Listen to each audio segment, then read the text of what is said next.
Hey everyone, welcome to today's Monday Morning Minute. Today is Monday, February 22nd, and here's what we have happening today. So, first, briefly, I just want to recap last week's critical response discussion.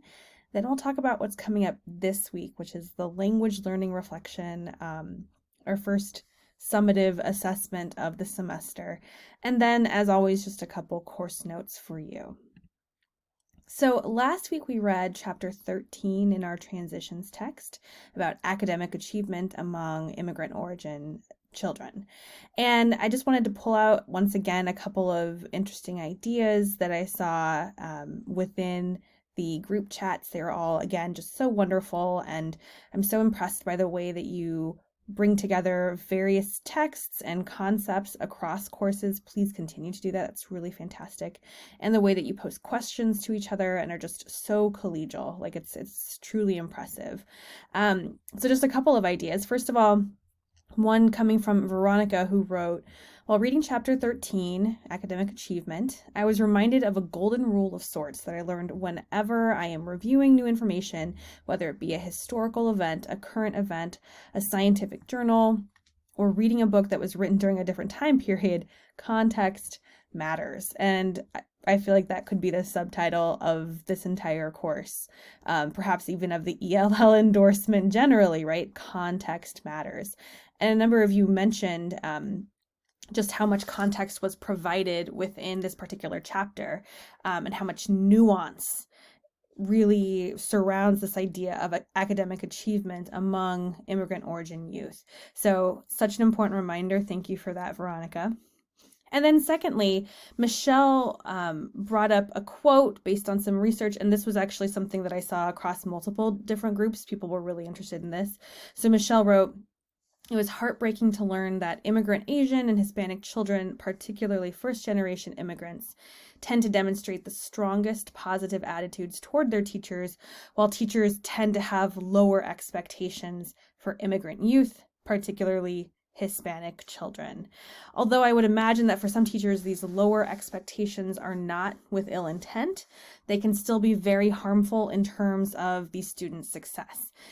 Yes, absolutely. So we talked in this chapter, of course, about the powerful influences that communities can have on students' academic achievement, and a lot of you mentioned that. But Michelle brings us back to our role as teachers, right? And the profound impact that we as teachers can have on our students, particularly our immigrant origin students.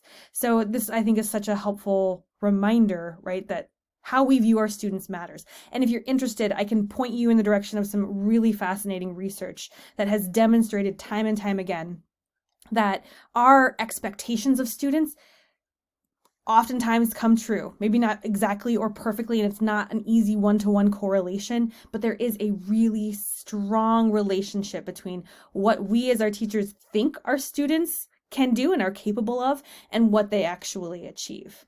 So something, again, important to keep in mind. And anyone who wants to kind of follow down that rabbit hole, let me know. So this week we have our language learning reflection. It is due Sunday, February 28th by 11:59 p.m. If that's going to be a no-go for you or really, really difficult, please just let me know. We can certainly work out an alternate timeline if needed. And just to kind of go over this is verbatim copied and pasted from the assignment description, which is available on Canvas. Remember that your reflection, first of all, it can take lots of different forms. It doesn't have to be a paper. It could be a podcast. It could be a voice thread. It could be a narrated PowerPoint or a PowerPoint with just, a lot of written information. That's all of those are on the table in terms of your options. But in all cases, please do address your own history with language generally. So the languages that you speak, the languages that perhaps were in the environment that you inhabited growing up. Tell us the language that you chose to learn, the method you used to learn it. Tell us what you learned of the language.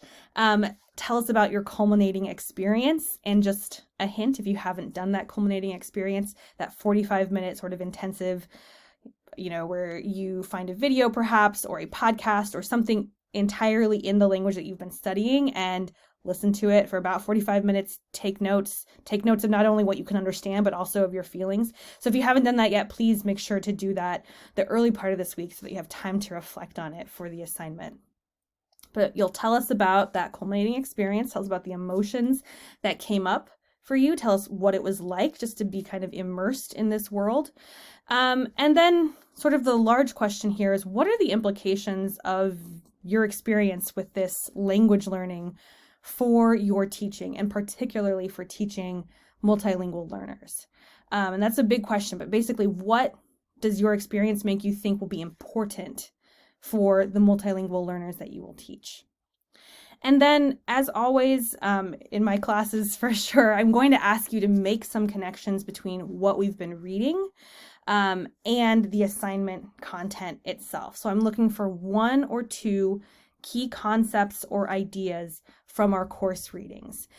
And if you are kind of stuck about how to make those connections, please reach out to me.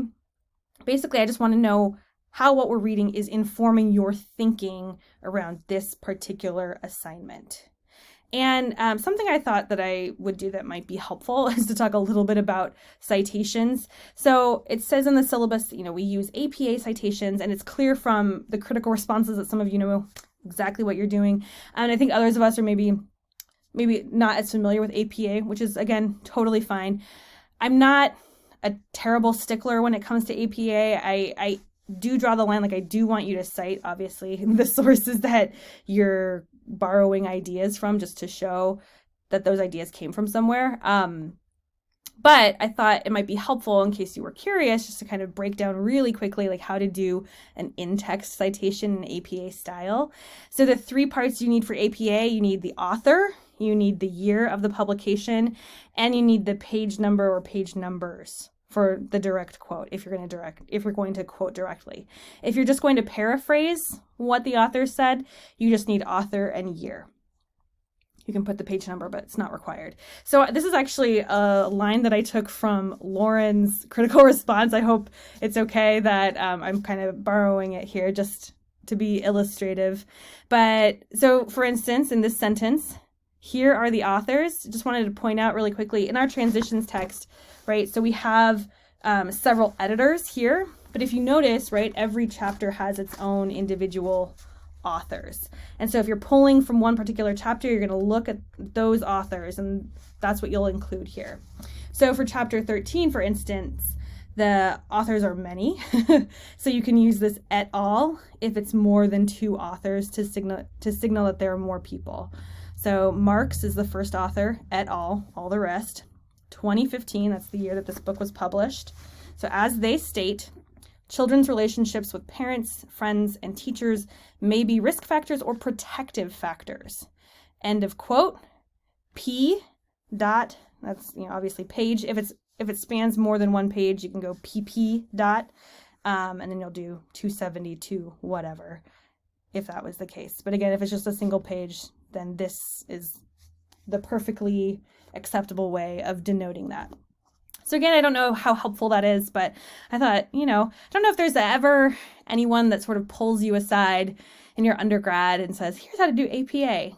And perhaps there isn't already, and that's fantastic. The internet is totally your friend, especially with those references. So if you're not using something like EasyBib or CiteFast, those are free internet services. You can even search a book. You might have to add some additional information, but you can kind of put in the information you need. You select the style, so our case APA, and it will pop out a citation for you that you can very easily copy and paste into your document. So again, forgive me if that was just stuff you already know, but perhaps it taught someone something. That's always the hope, right, in education. So finally, our course notes. Remember that we have our drop-in hour, as always, Friday at 11:10. You're welcome to stop by anytime you'd like to within about that hour or so. If you have questions about your assignment, please, this would be a great time for you just to pop in and talk with us.